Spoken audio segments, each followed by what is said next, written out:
What's up, guys? How we doing? Some big news on a Friday. Thomas, this is crazy. This is crazy. We got to break this This is down. big.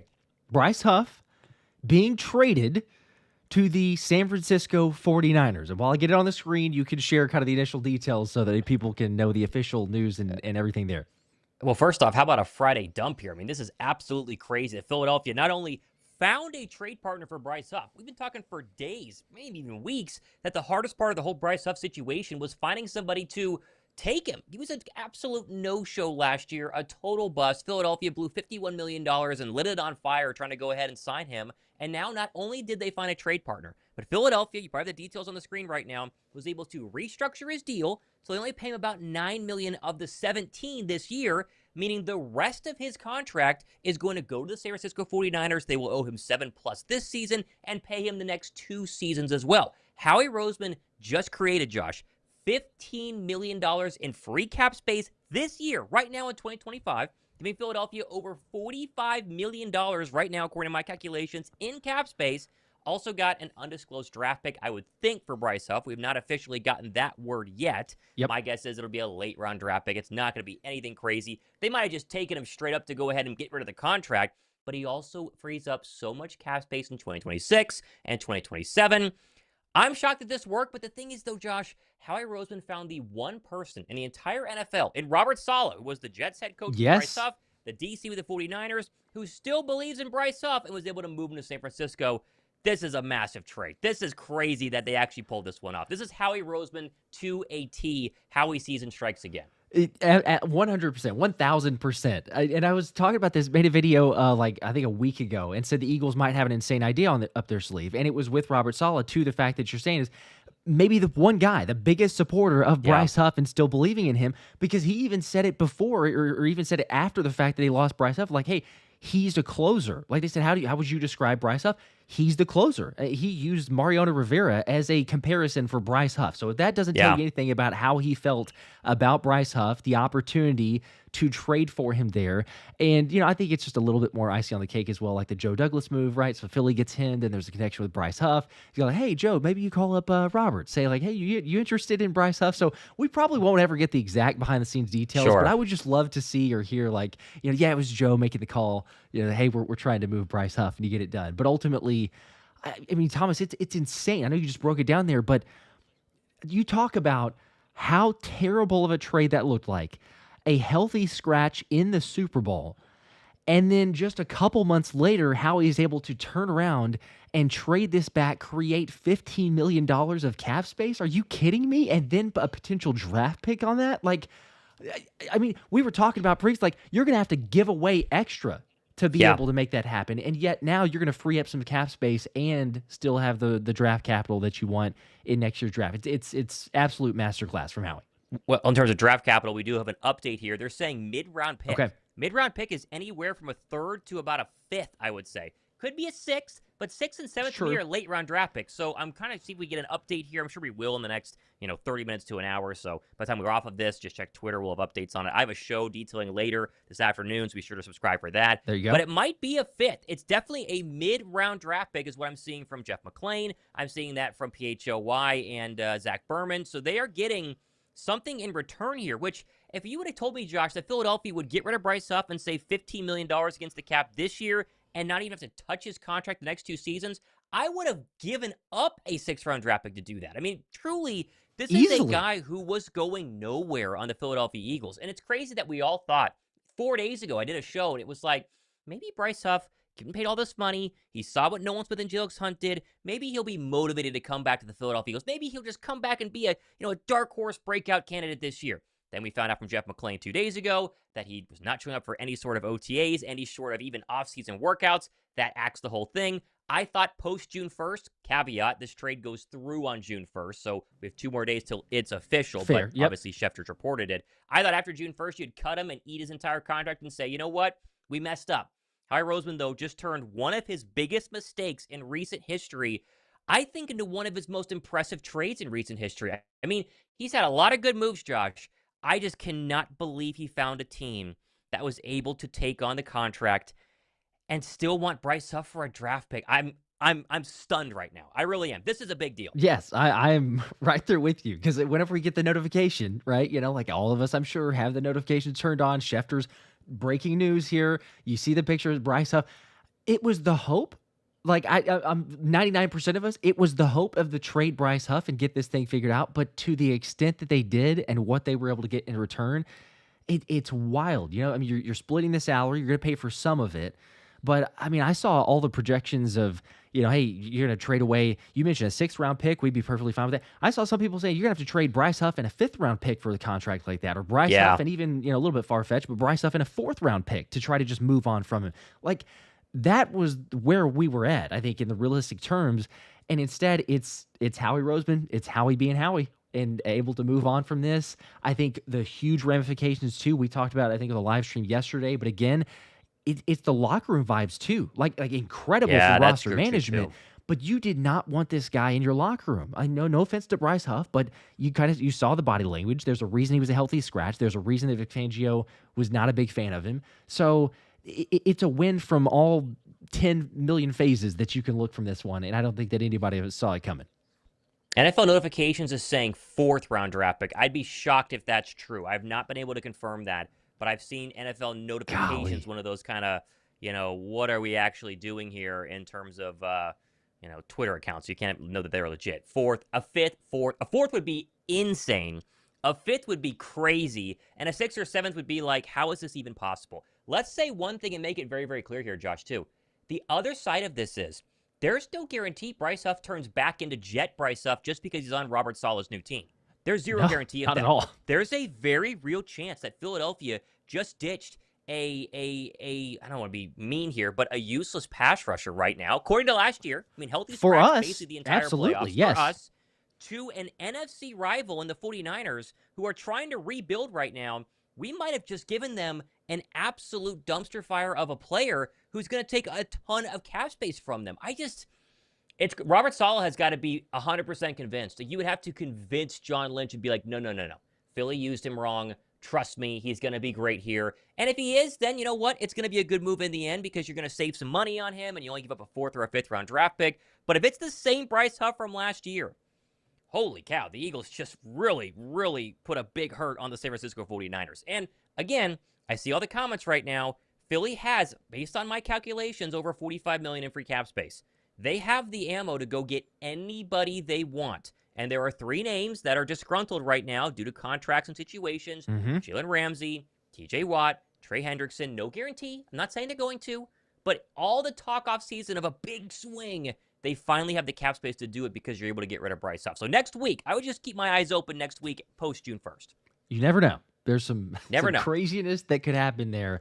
And yes, you're right. The $45 million roughly projected because of Darius Slay and James Bradbury, who long gone by now, but obviously not hit the books until June 1st. So they're post June 1st designations. That'll be about $6 million.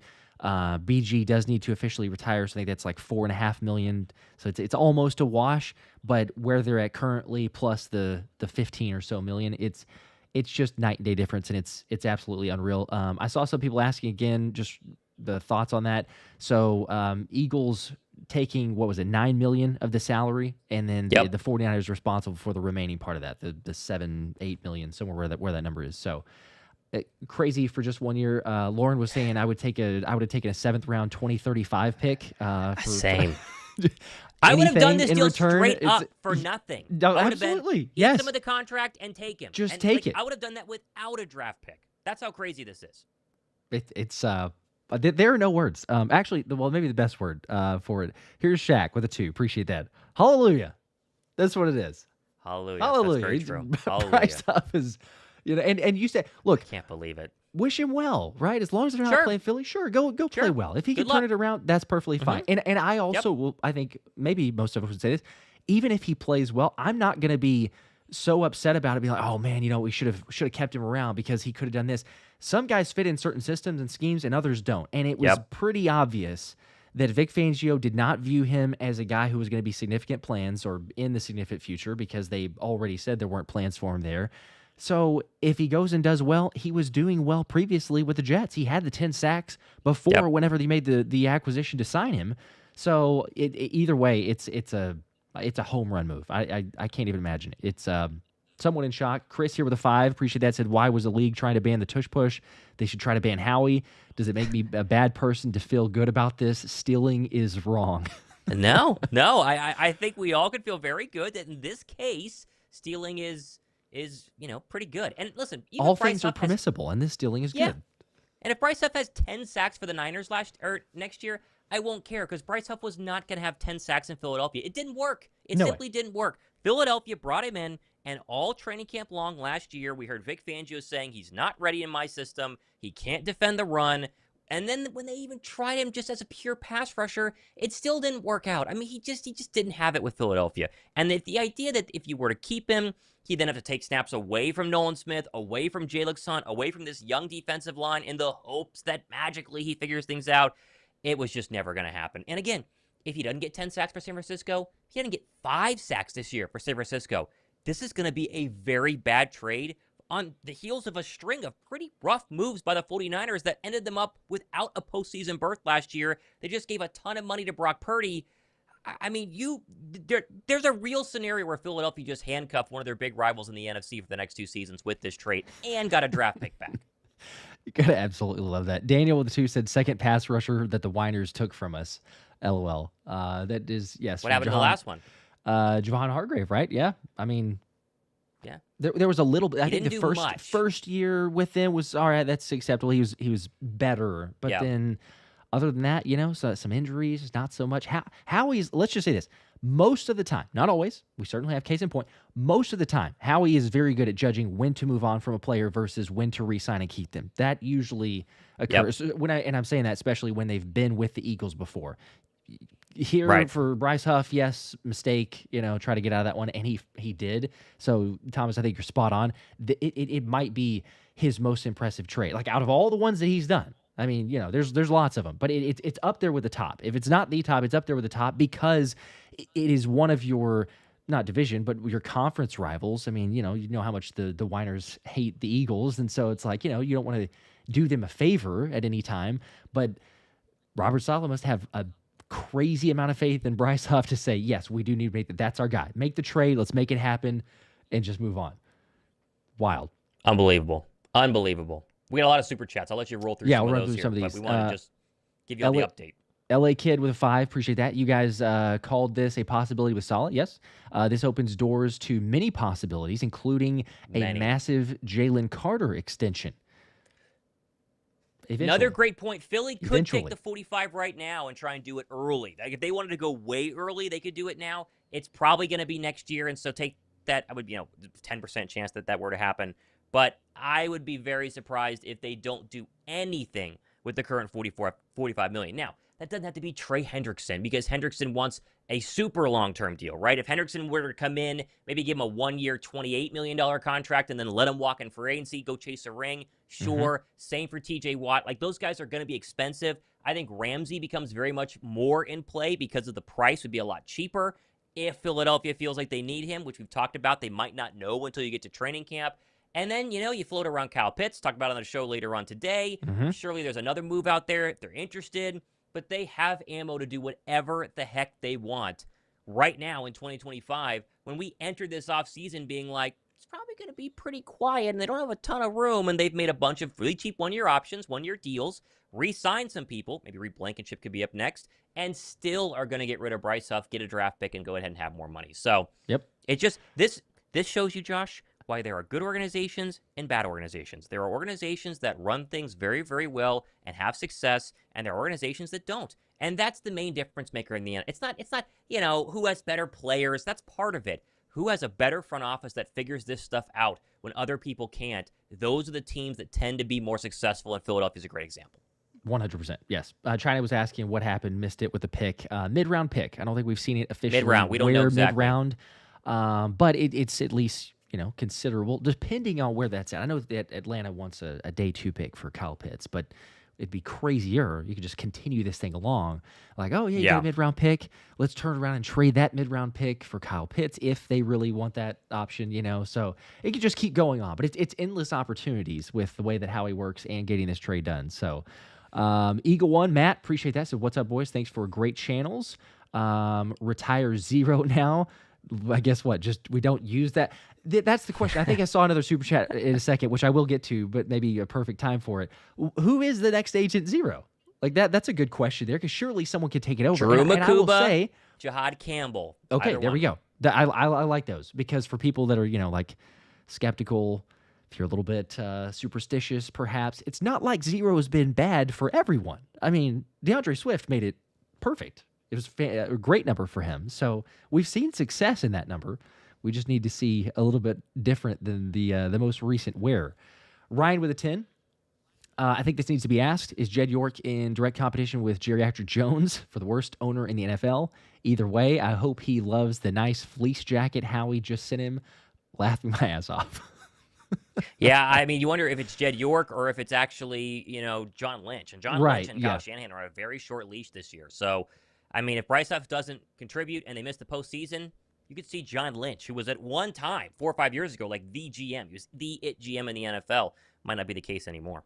It's fun. It's surely, I mean, it's usually GM making the move anyway, but especially the way the tush push brotherly shove arguments went down, and I think it was Jed York who was kind of, I won't say it verbatim, but had some harsh words for Jeffrey Lurie as he was up there making his speech. So no love lost there. We'll just say that. But when it comes down to it, the writings on the wall, you see how much they value, and especially Robert Saleh, but value Bryce Huff to get the trade done. So we love it. We will absolutely take that. Adam with a 5. Adam, shout out to you. Push on. I wonder if this makes Jeffrey Lurie feel similar to, he's going to make me say this, a teenage boy like the thought of the tush push. Yeah, I think he had that thought this afternoon. That would be my guess. That would be my guess. Yeah. Had to bring that one up. It's kind of like that. It didn't go full on, but I appreciate that. I was wondering where that was going as I was reading it. So I think, that could be a lot of people. Derek with a 5. I think this is a great move. The important question. Okay, see, that was the new Agent Zero. So yeah, Jihaad Campbell, Drew Nakobe. I like those ideas. I don't think that there you go. I've got any others better than that, quite honestly, because I think it works out for both those guys' game. Green Wingman, great move for both. You won't have to justify keeping a player on the roster, even though you could cut him. Opens the door for one of those guys.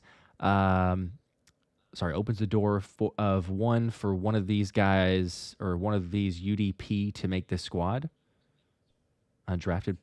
Does he mean DFA maybe? Undrafted play? I think it's what he means. Okay. Yeah. I mean, it creates an extra roster spot, which they can fill. They're just in no rush to, right? I mean, they could easily make this move today, becomes official 2 days from now, and then they sit on this open roster spot until you get towards the end of training camp, until they want to make a move for Justin Simmons or a move for Kyle Pitts or, like you said, keep an extra receiver, an extra cornerback, an extra edge rusher, right? There's a couple of edge rushers very much on the bubble, including one of the ones they drafted late in April's draft. So it just gives them flexibility, and I think Howie Roseman loves that word and will do whatever he wants with it. Absolutely. Running through a couple of super chats here as well. Chris with a 2. Is this our most impactful offseason move? Yes. So far, yeah. I think so. I mean, draft picks, obviously one of them can be very impactful. Maybe Azeez Ojulari, Dory Jackson. We saw Dory Jackson start some starter reps at OTAs. Any one of them could be impactful.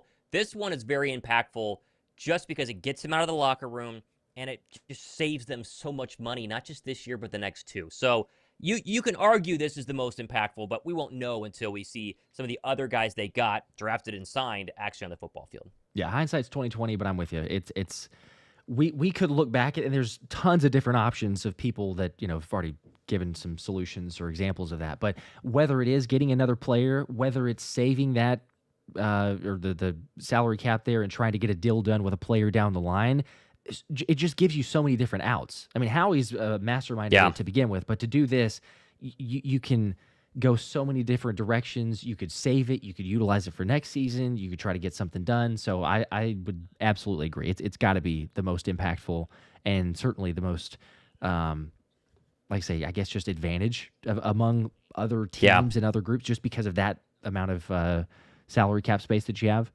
Bald Eagle with a 5. You think Joe Douglas was a big reason for the trade? Connection between Saleh and Douglas in New York? I wouldn't doubt it. You said that earlier. So Yeah. I wouldn't I think doubt so. it. You know, you utilize connections, networking. It works in every single phase of the world. So why not? You know, you're like, hey, Joe, you got the relationship with Robert. You call him up, see what he wants for Bryce, how much he's interested, get this thing done, help be the mediator. So worked out. They got it done. There you go. It's crazy. Again, people just hopping on now. You can watch it back, get the full details, recap. Yep. Thomas is going to have another video dropping here in a bit for more ramifications and what it means. So make sure to check out that. But Eagles trade Bryce Huff to the 49ers, create $15 million in cap space, and getting a mid-round draft pick. We don't have it officially yet. We will as soon as it drops. Make sure to hit the like button on your way out. Subscribe. More videos to come. It's crazy. Crazy. Howie's the best. Crazy. Happy weekend, everybody. Have a great weekend. There we go. We see you guys. Go Birds. Although, hang on. We just got a massive super chat. Let's make sure we get CJ. Oh, did I miss it? I didn't see one. Oh, there we go. Okay, it just hit. All right, I was going to say. Whoo, I almost ended that one. So, CJ, you made it. But at the buzzer. The 50 bomb, I think that's back-to-back days. He's put one too many zeros back-to-back days. CJ, we appreciate you. Seriously, we appreciate it. We're staying on for a little bit longer, so sorry, false alarm. CJ, get this one. Hey, y'all, great move with the cap space. Now do you think we trade for anyone, and who would you want in a trade?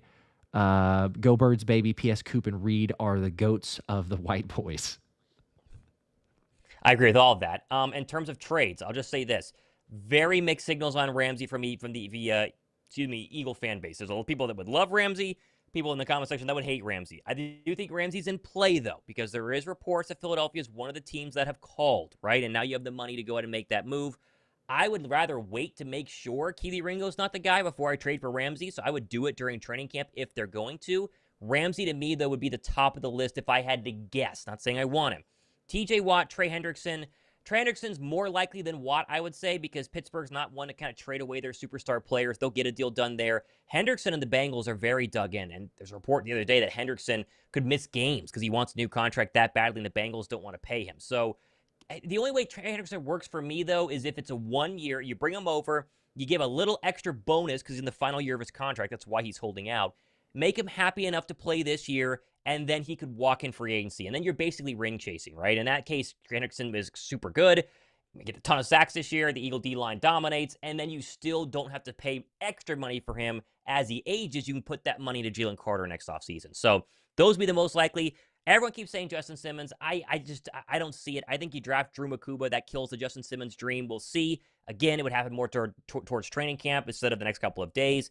But if I had to bet, I'm not saying that's how I would do it, but if I had to bet, Ramsey 1, then way down the list 2 is Trey Hendrickson.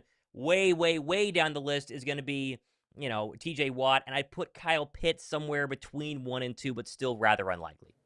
Yeah, I'm probably about, with Simmons, I'm in agreement that it doesn't feel as likely. That's just a signing as well, so you're like, okay, we could just at any point, basically, because he's made it so obvious that he wants to be in Philly.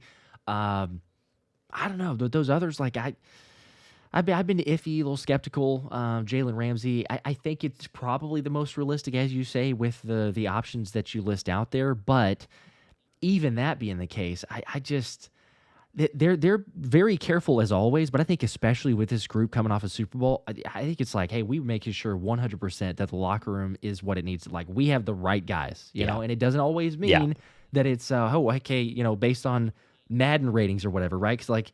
Sure, did Ramsey play? Absolutely. Nobody's going to deny that. But it's okay. Fangio, there's a little bit of some animosity from previously. Is he the right guy to bring this locker room? Will he buy in? Maybe so, and they can certainly do their research. So I'm not knocking it as an impossibility, but it seems pretty unlikely. And then Kyle Pitts, it's 1 year left on his deal. You'd have to sign him to something. Maybe it's cheap enough where you can get something done because the Eagles have no future tight ends. There's nobody locked up beyond this year. So if they view Kyle Pitts as that potential, maybe so. But yeah, it's probably all those and that being the case. I kind of see this one where they may just make a minor move, but they have the room to if they want. But I almost see it as a minor move and just saving it for more of their internal guys because you can roll it over. People that are not aware. You can roll over your cap space to the following year. So it's not like a, use it or lose it type of thing. So it may just be, Yep. hey, we freed up cap space. We got out of a deal that we shouldn't have, quite honestly, and you're good to go. Business for another day. So there you go. I love it. Daniel with a 2, last one here at the buzzer. Making sure to get this one. Daniel with a 2 says, does this now make it 13 picks next year? I believe it does. I think so. I think it was at 12 projected. Which is nuts. So, nuts. I mean, comp picks, I don't know where that will be at. Probably not near as many as this year, but yeah, like 13 picks realistically is probably what we're looking at. So lots of opportunity. I feel like next offseason would be the one where it's more of some trade, because you have so much draft capital. If you have more salary cap space here, you can, like I mentioned, roll it over or just save for the trade deadline too. That'd be the benefit. You don't have to make something now. If you like your roster enough, which you and I talked about it yesterday, there's not any glaring weaknesses. Roll into the season with the squad you have. Carry that $45 million and say, you know what? If we get to the trade deadline and Trey Hendrickson is so sick and tired of Cincinnati and we have either injuries or we need help with a pass rush, there you go. Make the trade then. I know it's difficult in the middle of the season, but still, there's ways that you could make this thing work. So gives you lots of outs, like we said. I agree. Anyway, before, like I mentioned, but we did get that one of the buzzer. So CJ, we appreciate all you guys. This is the real sign off though. If you're just catching it, watch it back. Details and news. William, you hit it right at the. He's gonna make me say this too. With a 5, I'm gonna have wet dreams when we beat the Bucks. LOL. There you go, William. Hanging out with Jeffrey too long. We do want to beat the Tampa Bay Buccaneers, but yeah, we're with you on the getting the dub in Tampa. So William, you got that one in the buzzer. You made me say it. All right. For real, though, we're off. Appreciate you guys. There you go. Like and subscribe. Go Birds. Go Birds.